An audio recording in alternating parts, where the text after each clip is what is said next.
লিঙ্কডইনে post করছেন কিন্তু মানুষ আপনার পোস্ট পড়ছে না কিংবা এঙ্গেজড হচ্ছে না। এটার অনেক বড় একটা কারণ হচ্ছে আপনি আপনার পোস্টটি সঠিকভাবে ফরম্যাটিং করছেন না, এবং এই ফরম্যাটিং না করার ফলে আপনার পোস্টটি অনেক বেশি ভ্যালুয়েবল হওয়া সত্ত্বেও মানুষ স্কিপ করে চলে যাচ্ছে, স্ক্রল করে অন্য আরেকটি পোস্ট পড়ছে, কিন্তু আপনার পোস্টটি পড়ছে না। সো কিভাবে প্রপারলি ফরম্যাটিং করলে আপনার পোস্টে এঙ্গেজমেন্ট বাড়বে এবং মানুষ আপনার পোস্টটি পড়বে, সেটা নিয়ে আজকে আমরা আলোচনা করব। সো প্রথমেই আমরা বুঝবো ফরম্যাটিং জিনিসটা কি। কারণ ফরম্যাটিং জিনিসটার কনসেপ্ট যদি আপনার ব্রেনে একবার প্রপারলি গেঁথে যায়, তাহলে এই ফরম্যাটিং নিয়ে আপনাকে সেকেন্ডবার আর কোনোদিন চিন্তা করতে হবে না। সো আসুন আমরা দেখি ফরম্যাটিং জিনিসটা কি। স্ক্রিনে দেখতে পাচ্ছেন আমি সার্চ করেছি post formatting good and bad example. So ফরম্যাটিংয়ের গুড এক্সাম্পল কোনটা এবং ব্যাড এক্সাম্পল কোনটা, এইটা আমরা প্রথমে বোঝার চেষ্টা করব। সো এইখানে দেখতে পাচ্ছেন hard to read, easier to read. Just আমরা কয়েকটা এক্সাম্পল দেখব, ওই এক্সাম্পলগুলো দেখলে আপনার হচ্ছে ফরম্যাটিংটা প্রপারলি ক্লিয়ার হয়ে যাবে। সো এখানে একটু দেখেন যে কি বলেছে। হার্ড টু রিড, এই পোস্টটা পড়তে কিন্তু অনেক বেশি কষ্ট হচ্ছে, বোরিং লাগতেছে, কেন জানি পড়তে ইচ্ছা করতেছে না। কিন্তু ধরে নেন যে এই পোস্টটা অনেক বেশি ভ্যালুয়েবল, কিন্তু তারপরেও মানুষ এটা পড়বে না, কারণ হচ্ছে এই পোস্টের ফরম্যাটিংটা ঠিক নেই।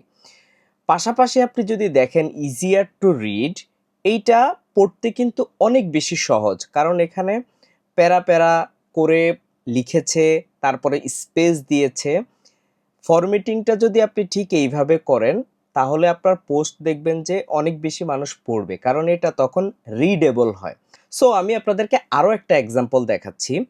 যেমন আমরা যদি প্রথম আলো পত্রিকাতে যাই, আপনি জানেন যে নিউজ পেপার মানেই হচ্ছে এক গাদা অনেক অনেক নিউজ।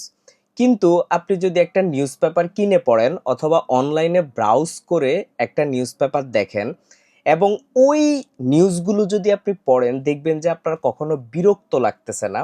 কারণ একটাই, কারণ তারা প্রপারলি ফরম্যাটিং করতেছে।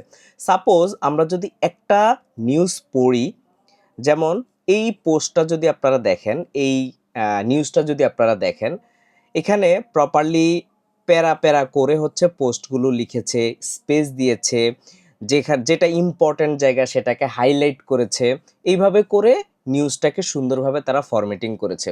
এই জন্য এই পোস্টটা পড়তে কিন্তু বা এই নিউজটা পড়তে কখনো বিরক্ত লাগতেছে না।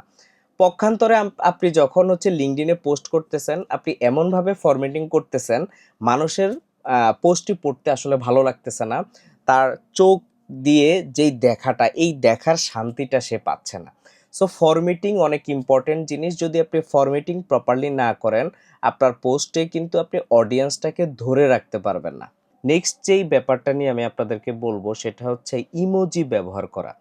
আমরা অনেক সময় ইমোজি ব্যবহার করতে গিয়ে একটা ভুল করে ফেলি, সেটা হচ্ছে অনেক বেশি পরিমাণে ইমোজি আমরা ইউজ করে ফেলি, যেটা কখনোই উচিত না। কারণ ইমোজি হতে হবে রিলিভেন্ট, আপনার পোস্টের সাথে যেই ইমোজিটা যায় সেই ধরনের ইমোজি আপনাকে ইউজ করতে হবে। সেটা রাইট সাইন হইতে পারে, সেটা কোনো অ্যারো হইতে পারে, যেটা আপনার পোস্টের সাথে সামঞ্জস্যপূর্ণ। কিন্তু আমরা অনেক বেশি পরিমাণে ইমোজি ব্যবহার করে পোস্টটাকে পুরোপুরি নষ্ট করে ফেলি, যেটাকে আসলে মূলত একটা এআই বা রোবোটিক একটা ফিল হয় বা চ্যাট জিপিটি স্টাইলে ফিল হয়। সো এই কাজটা আমরা করতে পারি, যেই জায়গাটা ইম্পর্টেন্ট আমরা সেই জায়গাগুলোকে হাইলাইট করার জন্য আমরা ইমোজি ইউজ করতে পারি। লাস্টলি একটা বোনাস টিপস হচ্ছে, ফরম্যাটিং আপনাকে যে ম্যানুয়ালি ধরে ধরে করতে হবে ব্যাপারটা এরকম না, বরং আপনি এখন কিন্তু বুঝে গিয়েছেন যে ফরম্যাটিং জিনিসটা কি। সো আপনি যখন পোস্টটি লিখে ফেলবেন, তখন চ্যাট জিপিটি দিয়ে কিন্তু আপনি জিনিসটাকে সুন্দরভাবে ফরম্যাটিং করে নিতে পারেন। এবং আপনি যেহেতু ফরম্যাটিং সম্পর্কে জেনে গেছেন, কোথাও কোনো কিছু ইনক্লুড করার প্রয়োজন হলে বা কোনো কিছু রিমুভ করার প্রয়োজন হলে খুব ইজিলি আপনি সেটা করতে পারবেন।